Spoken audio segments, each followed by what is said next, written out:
I'm Marty Leonards, along with Colin Malloy of the Decemberists. Colin, so nice to see you again. Welcome to Chicago. Oh, yeah, thanks. It's good to be here. Yeah, you're playing today at Lollapalooza. You're doing The Hazards of Love. Yes. In its entirety. In its entirety, top to bottom. How's that been going? Really good. I mean, we've been doing it, when usually kind of doing these other theater shows, our own shows on the road.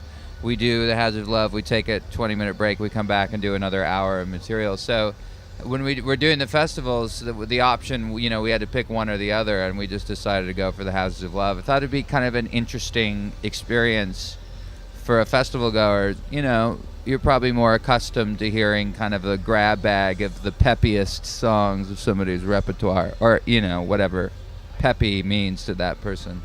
But in this case, it just gives us an opportunity to do this sort of different thing, and hopefully people will like it.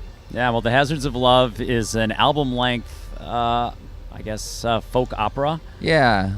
And it's a story. It's an interesting story. It's takes you through many different characters, and there's all sorts of stuff that happens. Right, yes. From murders to revenge to redemption. Exactly. A sort of redemption. A sort of redemption. A death. A redemption in death. Now, you have performed this at festivals before. You did it at Bonnaroo, didn't you? Yeah, we've done it at a handful of festivals. Yeah, Sasquatch, I think, was the first one that we did it at, but we did it at Bonnaroo too. Yeah. Now, for casual Decemberist fans or people who are just wandering through the festival and come upon this, that's quite a. Is it a challenge? Do you hear from those people, and do they tell you how surprised they were? No, I don't know. I don't know if we're winning anybody new over. We're doing this because it felt like the right thing to do, and it's meaningful to us, and we love the material and feel like it works best in that situation. And I'll be the first to admit that it's certainly challenging for a festival audience. Like I said, it was used to seeing a different kind of set altogether. But I think that it works really well, and I think people will stick it out. Probably it's rewarding. Yeah, well, you've been playing it now for a while, and the band has expanded for this performance, right? You have Cheryl Worden and Becky Stark. The Diamond Girls. The Diamonds. The Diamonds from My Brightest Diamond and Lavender Diamond. Yep. And, boy, their voices are just amazing. That must be so much fun to be on stage with them. Yeah, it's fantastic. And it's nice having them around, and really sweet people, new blood. It's just, I've always been a fan of having, people coming and going in the band. It just makes things more interesting. Now, last night you played a show at Metro, a pre-Lollapalooza show, XRT show there at Metro, and you did a request set. Yeah. How did that come off?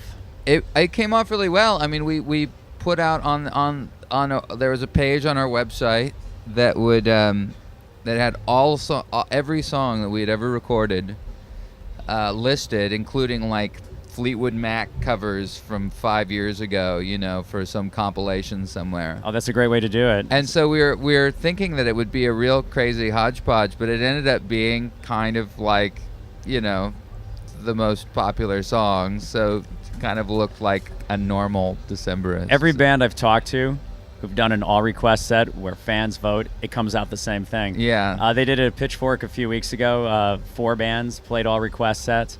And from Built to Spill, the guy I talked to from Built to Spill said, it's just our regular set anyways. That's what we're doing. It'll be great. But you did some cool covers last night from what I understand.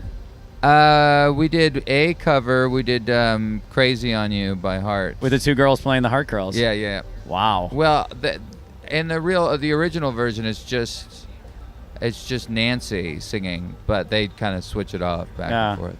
What fun.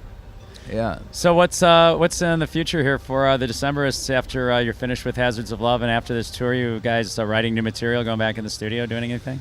Yeah, working on new material. I think we're hopefully going to the studio as early as the spring and start working on something new. I think we're, ready to move forward.